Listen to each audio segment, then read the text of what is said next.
Hello, welcome to Doobies, Doug. It's one of those days. I don't know if you can even see that. Drip, drip, dribble, dribble, dribble, drip.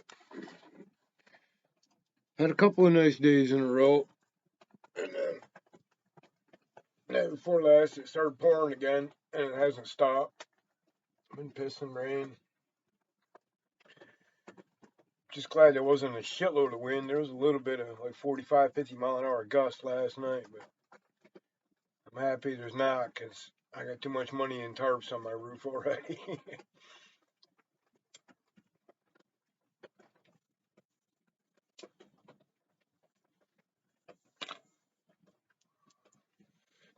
So they're charging this Lyle Shure guy, the Grand Rapids guy, with second-degree murder, which I haven't really dug into what those charges, what the elements of those charges are yet. I know every state calls the thing slightly different, and I'm really not that familiar with Michigan's criminal code, at least not that end of it. But I am familiar with national standards for use of force and the national standard for the use of force continuum and taser usage, pain compliance methods, protocols on traffic stops, control methods, scene control methods. I'm fairly well versed in all that shit. Just from the videos I've seen on YouTube, the officer failed to follow policy.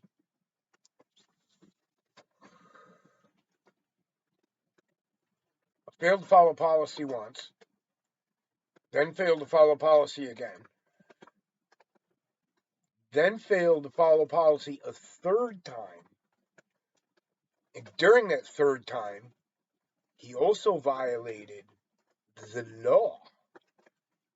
Okay? Garner, Tennessee versus the Garner. I'm not sure what year it was. I don't think it was that long ago. Supreme Court case that ruled it is unlawful force to use a taser on somebody for fleeing. To use any type of force on somebody for fleeing.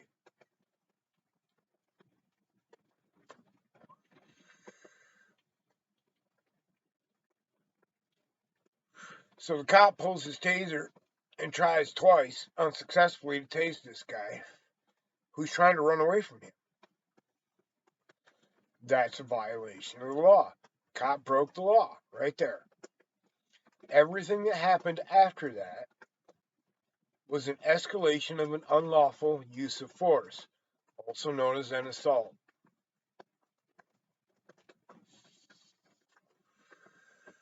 Now, I'm not making excuses for this Loyola or however you say his name. The guy was obviously fucking up, obviously breaking the law, obviously did some stupid shit, and obviously got killed over it. That does not absolve the officer for breaking the law whatsoever.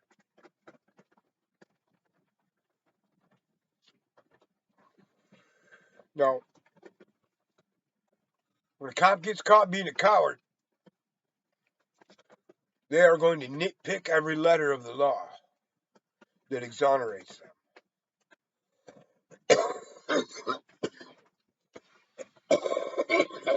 The Uvalde thing or the Phoenix thing, watching that guy drown. Castle Rock versus Gonzalez, firmly established in the Supreme Court, the police have no duty to protect you in any way, shape, or form. They could literally walk by you being raped, fail to intervene, and nothing would happen to them. Okay? And they will use the letter and spirit of that law to do all kinds of evil shit.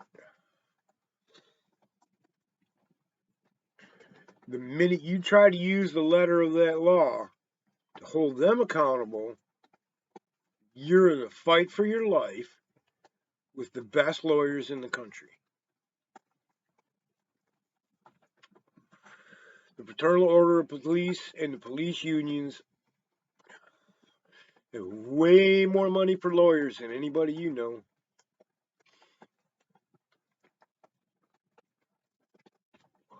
And it's the police.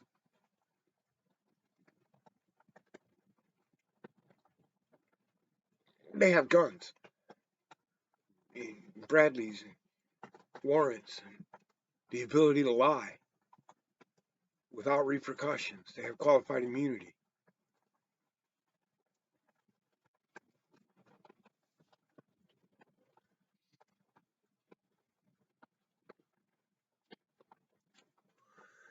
And the only reason we know about any of this, the only reason we know about this one, the only reason we know about Ahmaud Arbery, the only reason we know about George Floyd, about all these people, citizen journalists, people with their fucking cell phones. That's the only thing that's changed. Body worn cameras don't do fuck all to fucking defend people's rights. You don't believe me? Try to get some that has evidence on them. It's a fight to get them. Anytime there's any evidence of any wrongdoing on them, you're going to have to go to the state superior court to get them. And B, they can fucking turn them off and on as at will. Conference call, click. They only leave them on when they're discussing exculpatory evidence for them.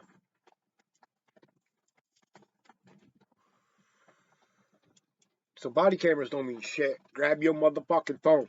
You see the Poe and you don't film them, you're a bitch. You see the Poe fucking with somebody and you don't film them, you're a bitch. You're a thin, pasty bitch.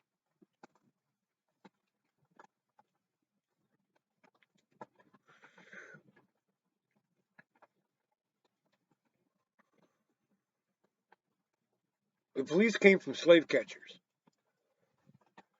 And they enforced slavery.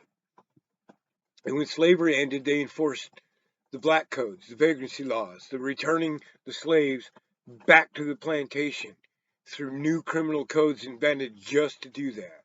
And this wasn't just in the South either. It happened in the North because they needed people in the factories as well, which moved into segregation, which moved into Jim Crow, which moved into separate but equal, and all of it was enforced by the police. The children working in factories enforced by the police. The company store and the mine stores and the Rockefellers' domination of enforced by the police. It was police that burned down Tulsa. It was police that dropped bombs on the movement about bombing in fucking Philadelphia. It was the police that were fucking holding a file and planning an assassination of JFK or of Martin Luther King. Our government has always been corrupt. And the police are the army they built to enforce that corruption. Fucking fix it.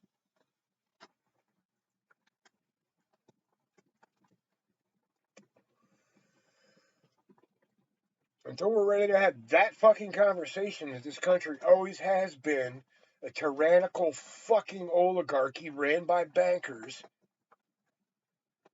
for the sake of their bottom line, we are never going to actually take control of this country and implement this flowery fucking piece of paper that they laid down that doesn't mean a fucking thing. You think you have a Fourth Amendment right? Look up the phrase eminent domain. They can seize your land right out from underneath you. You don't own anything. Your motherfucking social security number is the number they have to issue you so that they can borrow trillions of dollars from China. You are the fucking collateral, dummy, that they're using to fucking build these deficits. These are our deficits. They're fucking using our number to build these deficits on a war machine. Literally. And at the same time, they built an army inside our country to victimize us.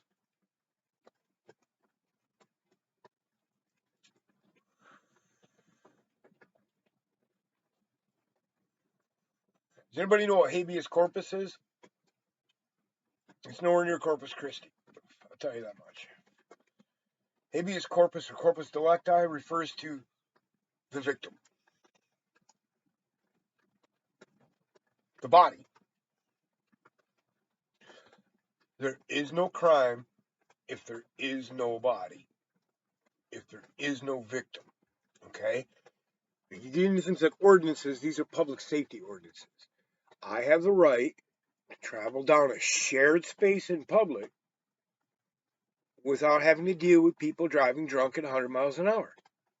It is not your right to endanger the public. So in the case of things like drunk driving and speeding, the victim is the public who is put in danger by your reckless behavior. Where's the victim here? Where's the victim in meth use? Where's the victim in heroin use? You can't criminalize somebody self-victimizing themselves. You can insist that they get help, maybe, or even put you can criminalize them. And there's a whole bunch of other laws on the books that are the same way, that are unconstitutional, that have no victim.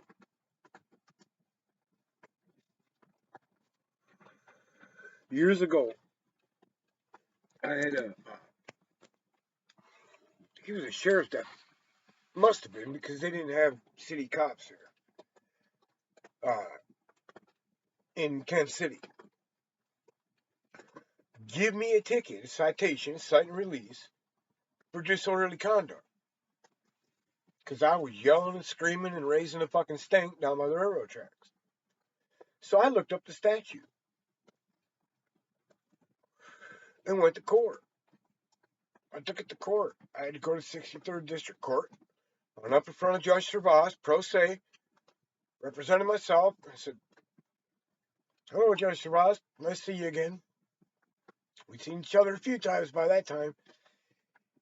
And he liked me because I was never in there for drinking. And he had a boner for drinkers. And I told him, I said, sir, this charge is for disorderly conduct.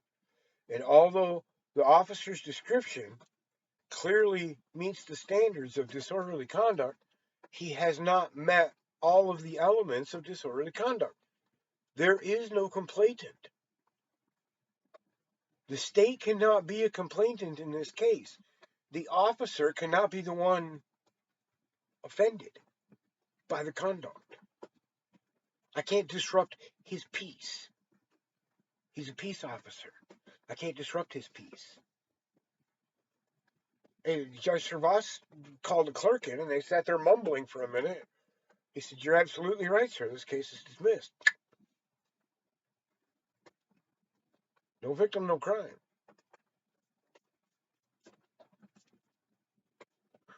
So that's an example of a crime that gets abused all the time.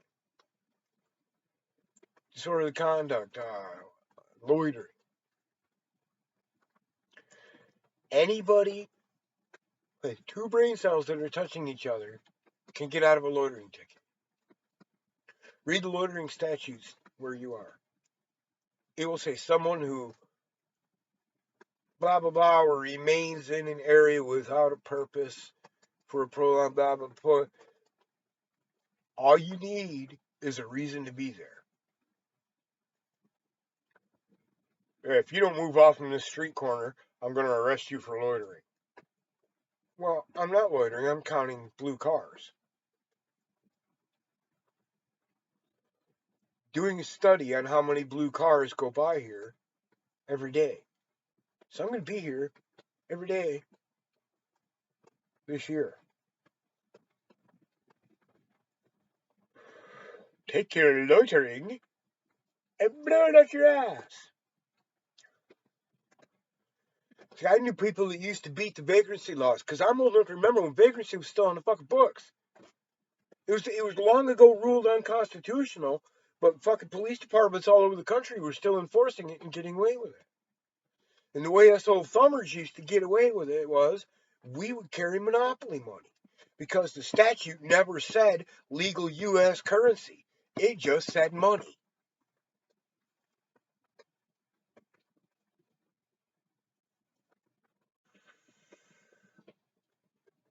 Man, I got $30,000 of monopoly money, motherfucker. I'm rich, biatch. They're still gonna take you to jail, but it's fucking hilarious. And then when you went to court and you fought it, you rather got convicted anyway and had to appeal it or paid a stupid fine. It's usually cheaper to pay the fine than it was to appeal it, but if you could do it, fight it because it's one more place you'll take that. Vagrancy laws. In my lifetime, I've been arrested for fucking vagrancy. Do people know where vagrancy came from? It was literally when the federal government ratified the amendment that freed the slaves, the very next law put on the books anywhere in the country was a vagrancy law in Mississippi. The sole purpose of the vagrancy law was slaves didn't have money and they had cotton to pick.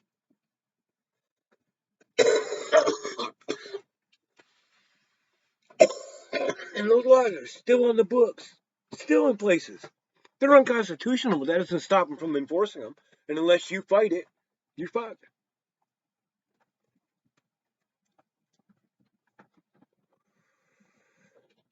I read somewhere it was from a Just the Law thing. Well, there's like 230 laws that are on the books that could put you in jail, criminal offenses that are on the books somewhere in the state right now, somewhere in the country that have been ruled blatantly unconstitutional but are still being enforced because nobody has challenged it in that state and had the state law stricken down.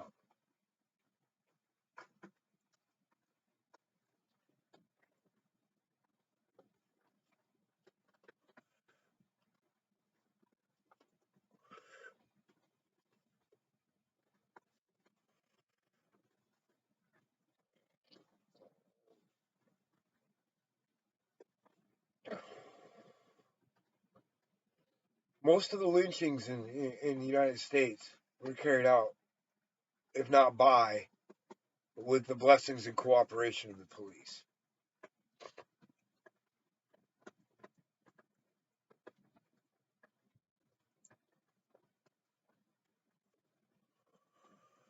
The drug war was carried out by the police. The piece of shit, lying motherfucking president and his scumbag cronies used an antiquated law to criminalize an entire class of people in the United States. And the fucking pigs lined up around the block to get their paychecks.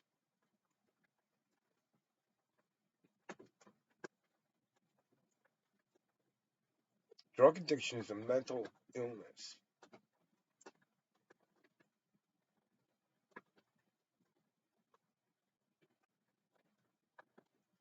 Have you ever heard the word Uber mentioned? It means the lowest of the low, the useless, the disposable. That's what Hitler called Jews and retarded people and gay people and drug users. Only certain drug users.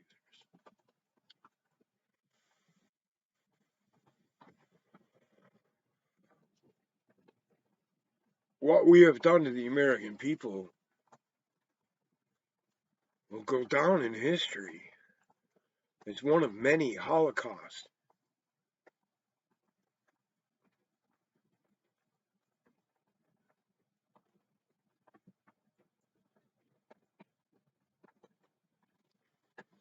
I watch this stuff, man. These cops being held accountable, and my heart swells up because I've been handcuffed and beat.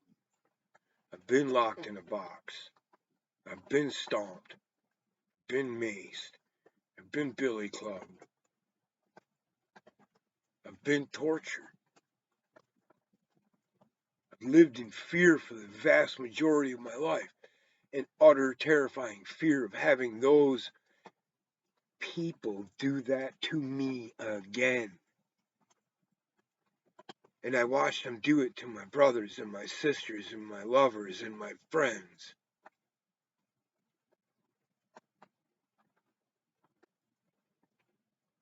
I watched them destroy families and destroy children and kill and murder.